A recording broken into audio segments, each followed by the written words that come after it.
মুসলমানদেরকে জঙ্গি দেখে দিচ্ছে, মাদ্রাসায় নাকি জঙ্গি চাষ হচ্ছে, কোরআন শরীফকে দেখিয়ে, আম্মা পাড়াগুলোকে দেখিয়ে, কিতাবগুলোকে দেখিয়ে যখন দেখে দেওয়ার চেষ্টা হচ্ছে যে এইগুলো নাকি জঙ্গি কার্যকলাপ করে, শাসক দলের যে সমস্ত মুসলিম সমাজের এমপি এমএলএ আছে তাদের মুখে কথা নেই, কেন আওয়াজ আমাদেরকে তুলতে হবে। তারা তো আওয়াজ তুলবে, নওশাদ সিদ্দিকী সব বলবে। আরে আমি তো বলার জন্য নিয়ে এসেছি, মুসলমানকে জঙ্গি অন্যায় ভাবে জঙ্গি বলে যেমন তার বিরোধিতা করব, কোন আদিবাসী ভাইকে অন্যায় ভাবে মাওবাদী বলে তারও বিরোধিতা করব।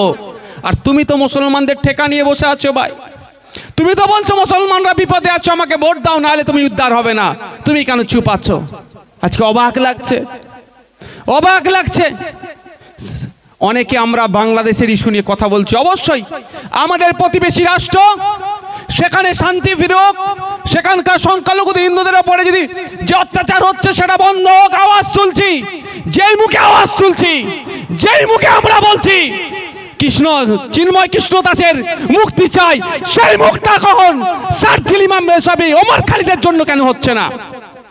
সেই মুখ দিয়ে কেন আরো যারা 4 বছর 5 বছর 8 বছর 10 বছর জেলে বসে আছে পড়ছে তাদের জন্য কেন হচ্ছে না? এই দ্বিচারিতা বন্ধ। যেভাবে বাংলাদেশের সংখ্যালঘুদের অত্যাচার হচ্ছে, আমরা বাংলাদেশের সংখ্যালঘুদের পাশে থেকে ওখানকার সংখ্যাগুরুরা যারা অত্যাচার করছে তাদের বিরোধিতা করি। ঠিক যেভাবে উত্তরপ্রদেশে সংখ্যালঘু মুসলমানদের উপর অত্যাচার হচ্ছে, উত্তরপ্রদেশের সংখ্যালঘু মুসলমানদের পাশে থেকে ওখানকার সরকার যে বর্বরোচিত আক্রমণ করছে তার বিরোধিতা আমরা করি। সারা পৃথিবীতে যেখানেই মানুষ অত্যাচারের শিকার হচ্ছে, যারা অত্যাচারের শিকার হচ্ছে তাদের পাশে থাকবো, যারা অত্যাচার করছে তাদের বিরোধিতা করব। কিন্তু দুর্ভাগ্যের বিষয়, আজকের দিনেও প্রতিবাদটা একটা সিলেক্টিভ হয়ে যাচ্ছে, আজকের দিনেও প্রোটেস্টটা একটা সিলেক্টিভ হয়ে যাচ্ছে। এটা বন্ধ হওয়া দরকার। আমরা চিৎকার করছি, আমরা অনেকে অনেক কথা বলছি, কিন্তু আমার রাজ্যে যেটা ঘটে যাচ্ছে, আমার দেশে যেটা ঘটে যাচ্ছে আমরা কথা বলছি না। মমতা ব্যানার্জি তো শুভেন্দু অধিকারীর থেকে 1 কদম এগিয়ে গিয়েছে বাংলাদেশ বিষয়ে। শুভেন্দু অধিকারী ভালো করে জানে ও বর্ডারের ওপার যাওয়া যাবে না, আর ওপার থেকে নাকি আগরতলাতে দখল করতে না কি করতে এসেছিল, তারাও জানে ওপার থেকে ইন্ডিয়ার মধ্যে 1 ইঞ্চি ঢোকা যাবে না, ভালো করে জানে। কিন্তু মানুষকে উত্তপ্ত করতে হবে, ভোট নিতে হবে। অনেক লম্পছম্প করলো, সবজি বন্ধ করে দেবে, হ্যান করে দেবে, ত্যান করে দেবে বললো। আরে ভাই, সবজি কারা উৎপাদন করে ভাই? বড় লোক না আমাদের গরিব কৃষকরা? যারা উৎপাদন করে তাদের মাসিক গড় হয় 7,000 টাকার নিচে, বিলো 7,000, তাদেরটা অফ করে দেবে বলছে, যেতে দেবে না। আর আদানি যে কারেন্ট পাঠাচ্ছে, বিদ্যুৎ পাঠাচ্ছে, সেটা কিন্তু বললো না একবারও বন্ধ করে বাংলাদেশকে অন্ধকার করে দেব। সেই গরিব মানুষের উপরে ছুরি চলছে, সেই গরিব মানুষের উপরে আবার দমন পীড়ন হচ্ছে। যাক, ও যেটা করেছে ওর থেকে 1 কদম এগিয়ে, ওনার থেকে 1 কদম এগিয়ে মমতা ব্যানার্জি কি বলছে? পিস কিপিং ফোর্স পাঠাতে হবে, শান্তি রক্ষা বাহিনী পাঠাতে হবে বাংলাদেশে। আমার মনে হয় মমতা ব্যানার্জি পশ্চিম বাংলার হিন্দু ভোটের দিকে এখন টার্গেট হয়েছে। পশ্চিম বাংলার মুসলমান ভোট তো ওনার পকেটে ঢুকিয়ে দিয়েছে বিজেপির ভয় দেখিয়ে।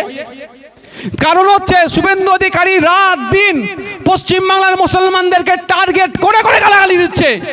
মমতা ব্যানার্জির পুলিশ তাদের বিরুদ্ধে ব্যবস্থা নিচ্ছে না, কারণ মমতা ব্যানার্জি খুশি হচ্ছে যত মুসলমানকে ভয় দেখাবে শাসকের পকেটে তত ঢুকবে। এবার দরকার এখন ওনার হিন্দু ভোট, সেই জন্য পিস কিপিং ফোর্স পাঠাতে বলছে। পিস কিপিং ফোর্স বা শান্তিরক্ষা বাহিনী কোথায় কোথায় পাঠাতে হয়, কেন পাঠাতে হয় উনি ভালো করে জানেন, তারপরেও বলছে। আমি ওই বিতর্কে না গিয়ে যদি ফিরে আসি, মণিপুরে 2.5 বছর 3 বছর হতে চললো জাতি দাঙ্গা হচ্ছে। আমাদের ভারতবর্ষের মধ্যে আমাদের একটা অঙ্গরাজ্যে প্রায় 400 জনের অধিক মারা গিয়েছে, হাজার হাজার মানুষ বাড়ি ছাড়া, ধর্মস্থান আক্রান্ত হচ্ছে, মহিলাদের সাথে ধর্ষণ করে তাকে রাস্তায় উলঙ্গ করে ঘোরাচ্ছে। ওখানে কি ফোর্স পাঠাতে হবে মমতা ব্যানার্জি একবারের জন্যও বললেন না। উত্তরপ্রদেশে সম্বলে মসজিদের নিচে নাকি মন্দির আছে, সার্ভে করার নাম করে 1991 সালে ওয়ারশিপ অ্যাক্টকে লঙ্ঘিত করে ওখানকার যিনি বিচারপতি আছেন সেশন কোর্টের সংবিধানকে উল্লঙ্ঘন করে মানুষে মানুষে যাতে বিভেদ লাগে হয়তো সেই ধরে যে পিটিশন করেছে সেই পিটিশনকে মান্যতা দিয়ে সার্ভের নাম করে ওখানকার মুসলমানদের 6 জনকে খুন করা হলো। ওইখানে কোন ফোর্স পাঠাবে মমতা ব্যানার্জি একবারের জন্য বললেন না। আমরা তো আশা করব নাকি যদি বাংলাদেশে ফোর্স পাঠানোর কথা বলে আমাদের অঙ্গরাজ্যের ফোর্স পাঠাবার কথা তো তিনি বলবেন, উনি বললেন না। উত্তরাখণ্ডে দেখুন, ছত্তিশগড়ে দেখুন, আদি দলিত হওয়ার জন্য উত্তরপ্রদেশে বাইক চালিয়ে গিয়ে চলে গিয়েছিল এতটুকু অপরাধ, ওখানে দলিতকে পিটিয়েছে। ওখানে কোন ফোর্স পাঠানো দরকার উত্তরপ্রদেশে? ওখানে দলিতদের উপরে অত্যাচার বন্ধ করার জন্য, মধ্যপ্রদেশে আদিবাসীদের উপরে অত্যাচার বন্ধ করার জন্য, মাওবাদী দেখে দিয়ে আদিবাসীদেরকে হত্যা করে জমি জঙ্গলকে দখল করে নিয়ে যে অপচেষ্টা চলছে ওটাকে বন্ধ করার জন্য কোন ফোর্স মধ্যপ্রদেশে পাঠানো দরকার সেই নিয়ে তিনি একবারও বললেন না। এটা আমাদের একটু ভাবতে হবে, ভাবার সময় এসেছে।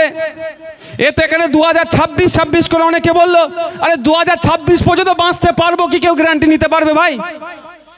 আমি 2026 নিয়ে ভাবি না, আমি এখন বেঁচে আছি, আমি এটা নিয়ে ভাববো। আপনারা আমাকে সুযোগ দিয়েছেন বলার, আমাকে পাওয়ার দিয়েছেন, আমার কণ্ঠটা বিধানসভার মধ্যে কেউ আটকাতে পারবে না। যতটুকু সুযোগ দিয়েছেন সব প্রশ্নটা আমি ঠিক করে এনজয় করব এবং সেটা বাস্তবায়ন করব। 2026-এ কে বাঁচবে কে মরবে কোনো গ্যারান্টি আছে? আবার তো বাংলাদেশ হুমকি দিচ্ছে, আমি তো বিশাল ভয় পেয়ে গেছি ভাই, কলকাতা নাকি দখল করে নেবে। এই নাটক হচ্ছে নাকি? বাংলাদেশে যে আর্মি আছে আমাদের রাজ্যে সিভিক ভলেন্টিয়ারের সমান, আর আমাদের দিক থেকে আবার কে বলে চট্টগ্রাম দখল করে নেব। এগুলো হচ্ছে কোনো রাজ্য কেউ দখল, কোনো দেশ কেউ দখল করবে না ভাই। আপনার মস্তিষ্ককে দখল করে এরা ক্ষমতার মসনদে থাকতে চাইছে, আর কিছুই নয়। এদের রুজি রুটি নিয়ে কোনো প্রশ্ন নয়। এই ভাঙড়ের এগ্রিকালচার রিলেটেড যারা মানুষজন আছে, উৎপাদিত ফসলের দাম পাচ্ছে না কেন এই নিয়ে কোনো চর্চা হচ্ছে না। ভাঙড়ের আপনার শিশু শিক্ষা কেন্দ্র থেকে শুরু করে বিভিন্ন শিক্ষা কেন্দ্রে কেন শিক্ষক নাই এ নিয়ে ওরা চর্চা করবে না। এ নিয়ে যখন নওশাদ সিদ্দিকী যখন চর্চা করছে অনেকের গাজালা করছে, আমাকে বিভিন্নভাবে দেখে দেওয়ার চেষ্টা করছে। যে সংখ্যালঘু মুসলমানদের ওবিসি সার্টিফিকেট বাতিল হয়েছে সেই মামলাতে আমি সুপ্রিম কোর্টে মামলা করছি। সেই মামলার যিনি তদারকি করছেন আপনাদের সামনে উপস্থিত হয়েছেন, আপনাদের সামনে কিছু মূল্যবান বক্তব্য দিয়ে ওবিসির মামলা দেখার জন্য তিনি আগামীকাল সুপ্রিম কোর্টে যেটা উঠবে আজকে পৌঁছে যাবেন। আর আরেকজন অ্যাডভোকেট আমাদের ওয়েস্ট বেঙ্গল থেকে যিনি যাবেন, শ্রদ্ধেয় সম্মানীয় বিকাশ রঞ্জন ভট্টাচার্য স্যার আগামীকাল যাবে। আপনার আমার অধিকারের জন্য সুপ্রিম কোর্টে সওয়াল করবেন। আমরা আশা করব আগামীকাল আমাদের যে ওবিসি নিয়ে যে সমস্যা হচ্ছে, হাইকোর্ট যে রায় দিয়েছে সেটা নিয়ে দীর্ঘ ডেটের পর ডেট পড়েছে, আগামীকাল কোনো একটা সঠিক বার্তা নিয়ে দিল্লি থেকে আমাদের সম্মানীয় আইনজীবীরা ফিরবেন।